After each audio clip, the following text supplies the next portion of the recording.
Hi, I'm Sam from Easy Moshi, and today here I'm with Kathleen from Fragomen, which is a global immigration law firm as part of entrepreneurship and investment series. I'm aware that a lot of our readers are quite interested in a Tier 1 visa as a way to remain in the UK after the university study, and I know this is something that you are working with right now. So could you please tell me more about the Tier 1 visa?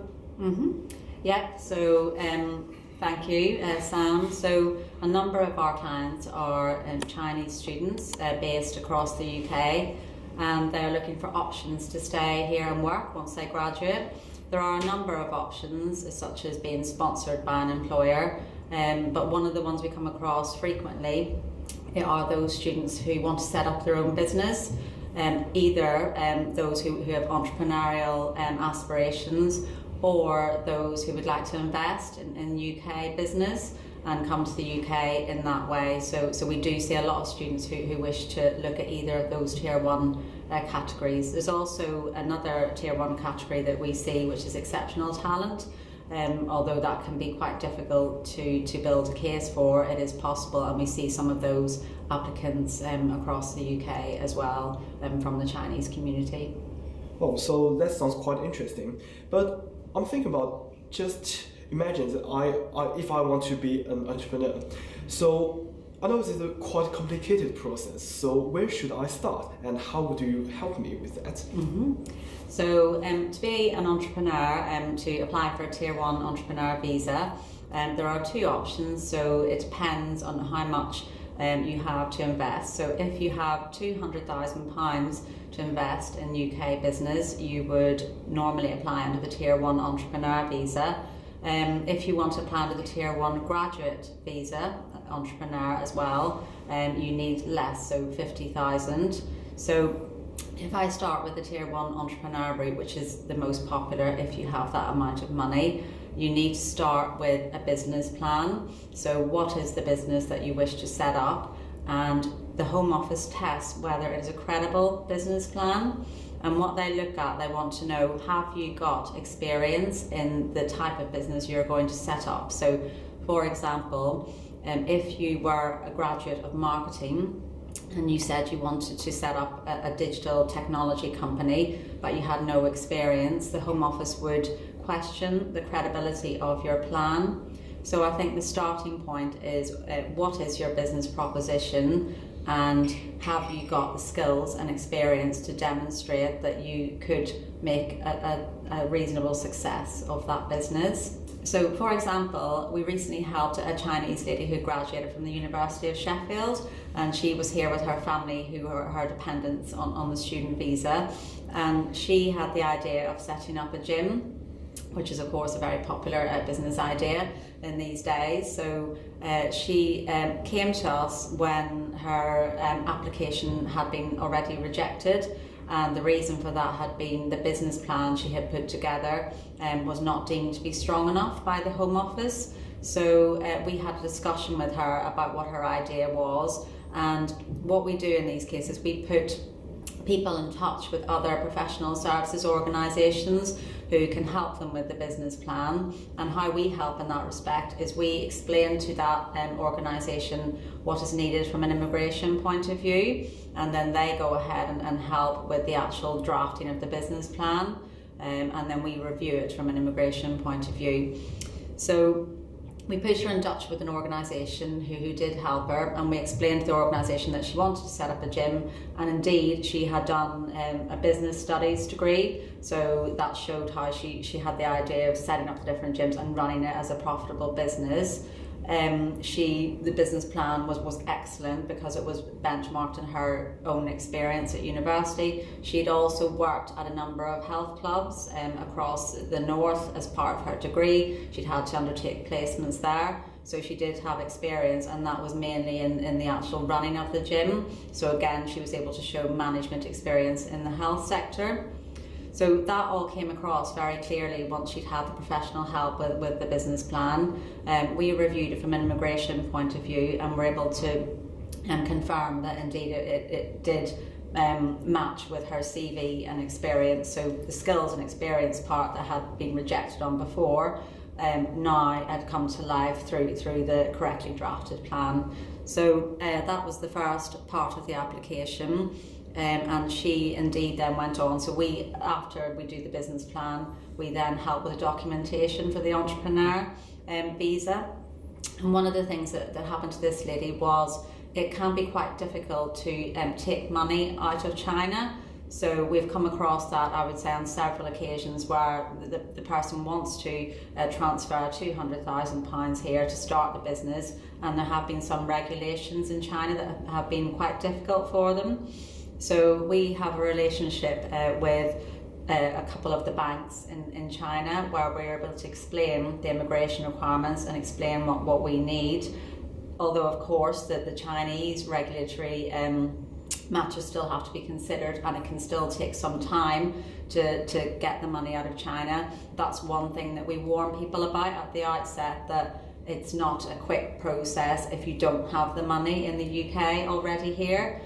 So that's something that we were able to warn her about, and to make sure that at the outset of coming to us, she knew that bit could take a little bit of time. I've noticed that you've mentioned the business plan, which I think will be a very important point in this process. So if I'm going to write up my own business plan, what do you think that's the most important thing in writing with that? In writing the business plan? Yeah. So what the Home Office looks for in a credible business plan is that you have the skills and experience to demonstrate that you can make a successful go of this business. So it's not to say that your business is going to take off immediately and be extremely profitable. It's just that you personally can demonstrate that on your CV you have had work experience in that area, or you studied in it, or indeed both is good. So one case that we saw recently was a lady who had done a marketing degree, who then had no experience really in business. She had done a couple of part-time jobs during her university years, and she wanted to start up a digital technology company, and that application unfortunately had failed because the Home Office doesn't deem it to be credible. So by a credible business plan, I think the key words are that you can demonstrate skills and experience in that area. Experience and skills are quite important in this process. So if I'm a student and I'm going to start my own business after my graduation, do I need to prepare for this while I'm in the university, or do I need to find more skills, more experience while in the university? That's a really good question, actually, and it's quite relevant because we recently did a presentation at the University of Sheffield to the Management Business School, and that was on options for how do you stay in the UK to work after you graduate. And one of the areas we covered was, of course, Tier 1 entrepreneur and investor. And what we advised was that during your years at university, if you have an idea for a company that you want to create when you finish, then it's really, really important to obtain work experience in that area. So we had a graduate come to us at the end of the presentation, and they were in the final year of their MBA. They wanted to set up a marketing company. However, their MBA was focusing a lot on finance, so we advised that where possible in the final year, best to build up some marketing skills alongside the finance experience they already had.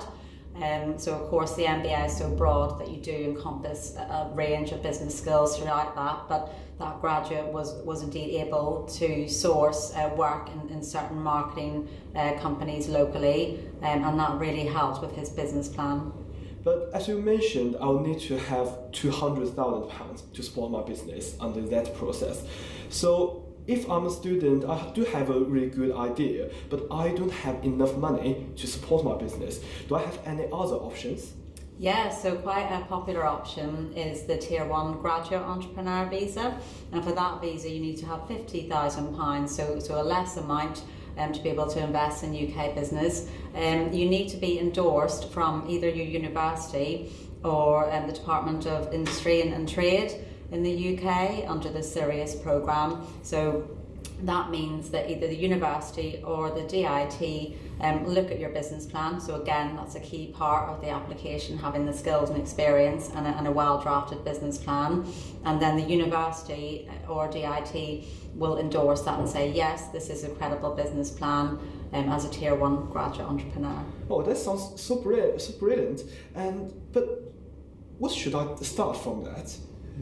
So universities will have a team who deal with this type of application, and they will look at it with the CMIs that the Home Office do. So they will look to see whether the business plan of the student is credible and you've got the necessary skills and experience. And also they might look at things like, has the student actually attended the course for the whole period? Have they had a good attendance rate? Have they turned up for work experience placements, etc.? So they will be the experts in whether or not they choose to endorse your application. That sounds good. But I just realized that under that entrepreneurship visa, I can only stay in the UK for 3 years. So what if I want to stay for longer after the 3 years? Because I need to take care of my business.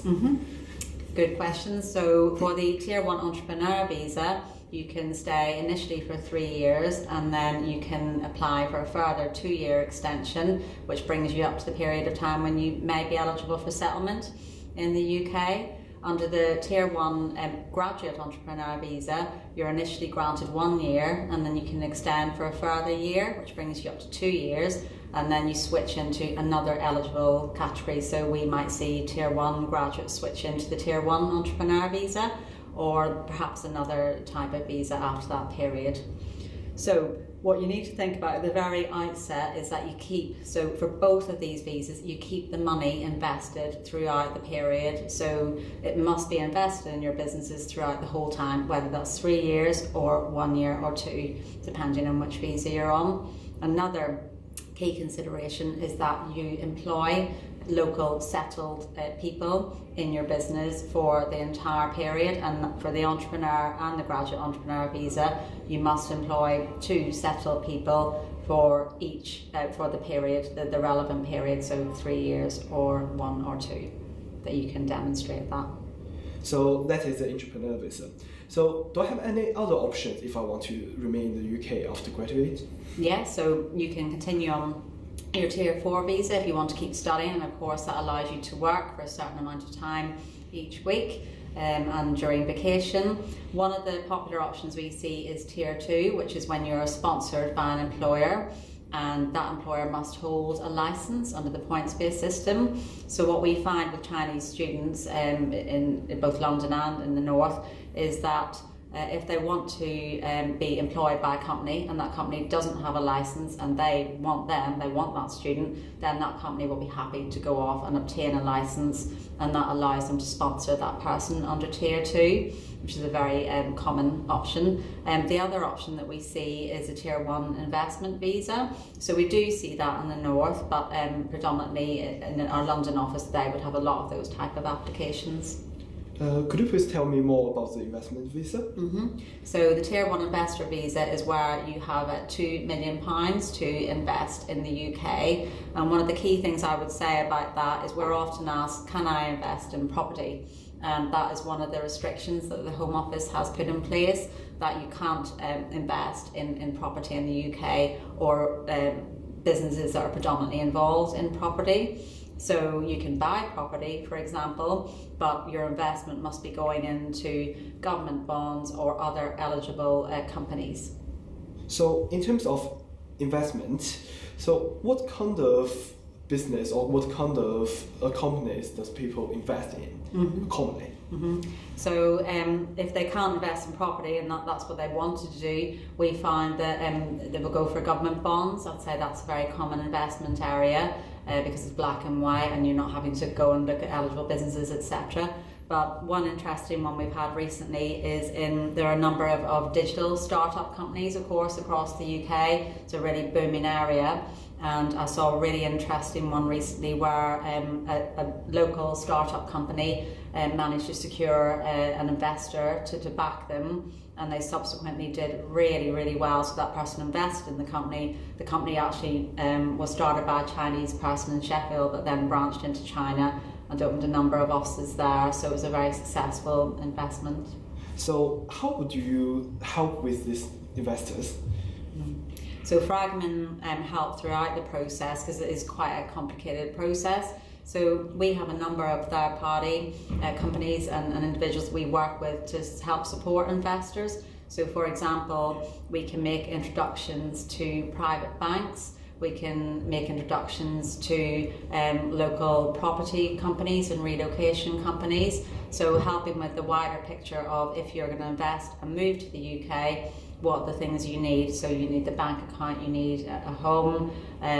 We also help with introductions to the types of companies that help with where you can invest, like wealth management companies. So when we've supported with helping you to source these companies, the types of practical things we also help with are you need to supply police certificates, so of no criminal conviction for anywhere that you've lived for more than 6 months over the last 10 years. So that's a really onerous requirement for people to have to go through. And we have a document procurement team at Fragomen, and they will take all that pain away. So they will go off, if you live in America for 6 months, they can sort out your police registration certificate there. So that's the type of practicalities we help with. So to recap my advice, I think the key things are early planning for the entrepreneur visa and investor visa. So if you're a student at a university now, I would advise thinking about what is the business that you want to set up, for example, or what is the business you want to invest in. Look at what's eligible, what you're allowed to do. And then I would think about your skills and experience, absolutely key. So how can you build up those skills that will make your business plan credible? How can you build up the experience and be able to demonstrate that credibly on your CV? I think that's really important. And also come and consult with us. We can put you in touch with third-party firms who will help you. They'll be the ones to help you draft the business plan, help you with your investment, etc. I think that's definitely the important things to think about. That's perfect. Thank you very much.